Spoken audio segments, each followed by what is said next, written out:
आदमी पार्टी और कांग्रेस दोनों ही गठबंधन में इस बार चुनाव लड़ रहे हैं, लेकिन अगर भारतीय जनता पार्टी की बात की जाए तो भारतीय जनता पार्टी की रणनीति इस बार भी हैट्रिक लगाने की है। हैट्रिक यानी 26 में से 26 सीटें जीतने की। 2014 में 26 सीटें जीती थी बीजेपी ने।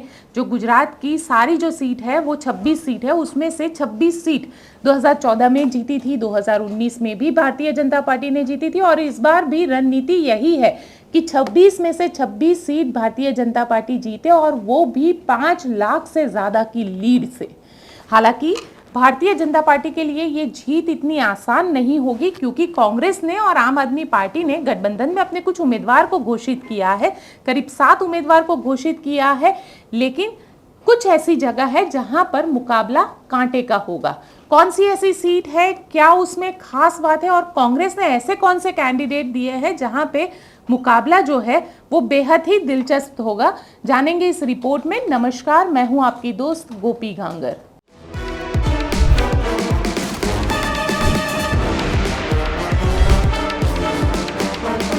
दोस्तों, आज से चुनाव की तारीख की घोषणा हो जाएगी और अगर आपने मेरा YouTube चैनल सब्सक्राइब नहीं किया है तो इसे सब्सक्राइब कर दीजिए। इसे अपने दोस्तों के साथ शेयर भी कीजिए, क्योंकि आज से लेकर अब हर रोज मैं आपको इसी चैनल पर मिलूंगी, गोपी मनियार घांगर पर, जहां पर आपको मिलेगी गुजरात के लोकसभा चुनाव से जुड़ी हुई हर वो खबर जो आपके लिए जानना बेहद जरूरी है, क्योंकि गुजरात है प्रधानमंत्री नरेंद्र मोदी और गृह मंत्री अमित शाह का गृह राज्य। बीजेपी ने वैसे तो गुजरात में अब तक 22 सीटों पे उम्मीदवारों के नाम की घोषणा कर दी है, जिसमें अब तक जो सीटों की घोषणा नहीं कर पाई है वो है महसाना, अमरेली, सुरेंद्रनगर और जूनागढ़।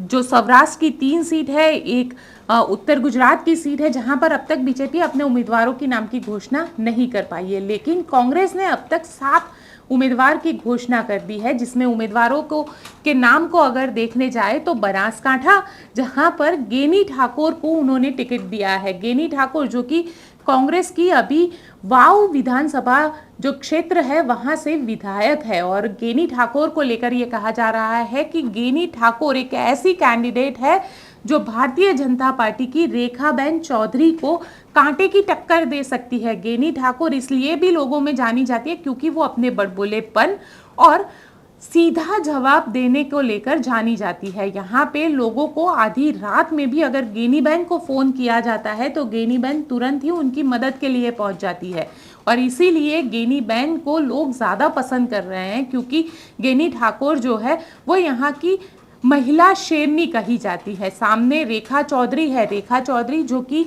यहाँ पे बनास डेयरी जो है कोऑपरेटिव सेक्टर है उसकी स्थापना जिन्होंने की थी उनकी बेटी है।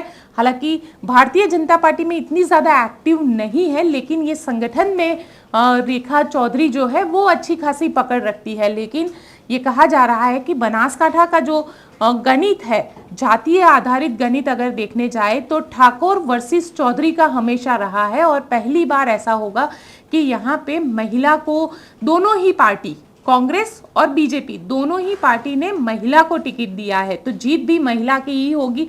62 इयर्स के बाद, 62 साल के बाद इस सीट पर महिला आएगी, महिला सांसद होगी, क्योंकि इससे पहले अगर हम देखने जाए तो 1960 के आसपास यहाँ पर, माफ़ कीजिएगा 1972 के आसपास यहाँ पर एक महिला सांसद हुई थी, जिनके पति खुद सांसद थे कांग्रेस से, और उसके बाद वो उनके देहांत के बाद जब उपचुनाव हुए थे तो वो महिला सांसद बनी थी। और अब दोनों ही पार्टी, बीजेपी और कांग्रेस दोनों ने ही महिला को टिकट दिया है, लेकिन यहाँ पे कहा जा रहा है कि गेनी ठाकुर का पलड़ा जो है वो बीजेपी की उम्मीदवार से थोड़ा ज़्यादा भारी है। हालांकि ऐसी ही एक दूसरी सीट है, वो गुजरात की भरूच सीट है। भरूच सीट जो आदिवासी सीट में आती है, और यहाँ पे मनसुख वसावा जो बीजेपी के कहा जाता है वरिष्ठ कांग्रेसी नेता है, संगठन पे बहुत अच्छी पकड़ है, पिछले 6 टर्म से यहाँ पे सांसद रहे। मान लीजिए कि वो यहाँ पे 30 साल से ज़्यादा सांसद रहे हैं। उनके सामने चैतर वसावा आम आदमी पार्टी के उम्मीदवार है। आम आदमी पार्टी यहाँ पे अपना उम्मीदवार जो है वो गठबंधन होने से पहले ही घोषित कर चुकी थी, और चैतर वसावा को लेकर ये कहा जा रहा है कि यंग है, विधानसभा चुनाव लड़े थे, जब पूरा बीजेपी 156 सीट जीत कर आई, तो वहीं आम आदमी पार्टी जो 5 सीट लेकर गई थी उसमें से एक सीट थी डेडियापाड़ा, वहां से विधायक है। और चैतर वसावा को 2 महीने पहले बीजेपी के जरिए जेल में भी डाल दिया गया था। हालांकि चैतर वसावा का तब कहना था कि आम आदमी पार्टी छोड़कर उन्हें बीजेपी में आने के लिए मजबूर किया जा रहा है और इसीलिए उन पर ये झूठा मुकदमा किया गया, जिसके बाद आदिवासियों की सिंपैथी चैतर वसावा के लिए जग गई। और आज के दिन में अगर देखने जाए तो चैतर वसावा की लोकप्रियता जो है वो कहीं मनसुख वसावा को टक्कर देती हुई दिख रही है। हालांकि मनसुख वसावा वरिष्ठ है, इतने साल से राजनीति में है और बेहद अच्छी तरीके से जानते हैं कि संगठन और आदिवासियों पे पकड़ किस तरीके से बनाए रखनी है, लेकिन मुकाबला यहाँ पे बेहद दिलचस्प है। ऐसी ही एक सीट है वलसाड़ की। वलसाड़ जहाँ पे आम आदमी माफ़ कीजिएगा, वलसाड़ की जो सीट है वहाँ पे कांग्रेस ने अपने जो इस वक्त विधायक है अनंत पटेल, आदिवासी नेता है, उनको उतारा है। युवा है, जुझारू है, आंदोलन को लेकर लगातार गुजरात में चर्चा में रहे हैं। वो पार तापी रिवर लिंक का प्रोजेक्ट हो या भारतमाला प्रोजेक्ट हो, वो लगातार चर्चा में रहे हैं। और अनंत पटेल के लिए ये कहा जाता है कि अनंत पटेल आदिवासियों के बीच में पले बड़े हुए हैं, आदिवासियों के लिए हमेशा वो काम करते हैं और आदिवासी है जिसकी वजह से आज अनंत पटेल की लोकप्रियता इस पूरे इलाके में काफ़ी ज़्यादा है।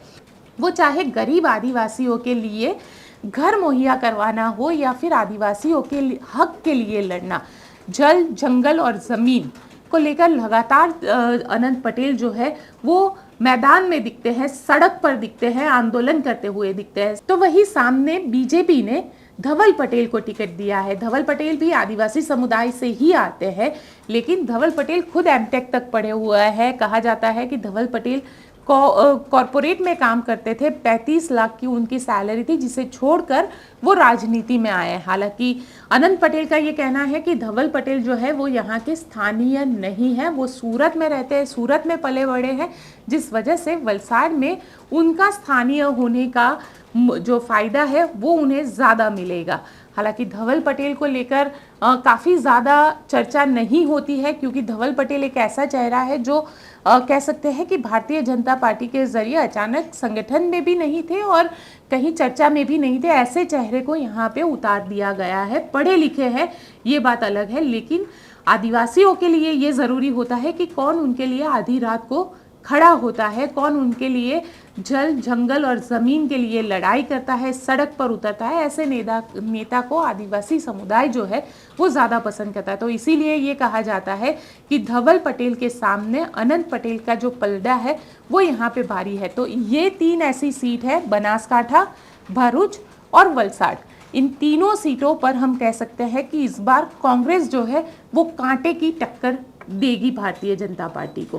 हालांकि मुकाबला बेहद दिलचस्प है। 26 में से 26 बीजेपी जीतती है या नहीं, और CR पाटिल ने जो दावा किया था कि हम हर एक सीट पर 5 लाख से ज़्यादा की लीड जी लेकर आएंगे, उसमें क्या होता है ये भी देखना बेहद दिलचस्प होगा। ऐसे ही चुनावी खबरों के लिए आप देखते रहिए मेरे चैनल को। इसे दोस्तों सब्सक्राइब ज़रूर कीजिएगा और लोकसभा चुनाव में गुजरात से जुड़ी हर खबर आपको यहीं पे मिलेगी।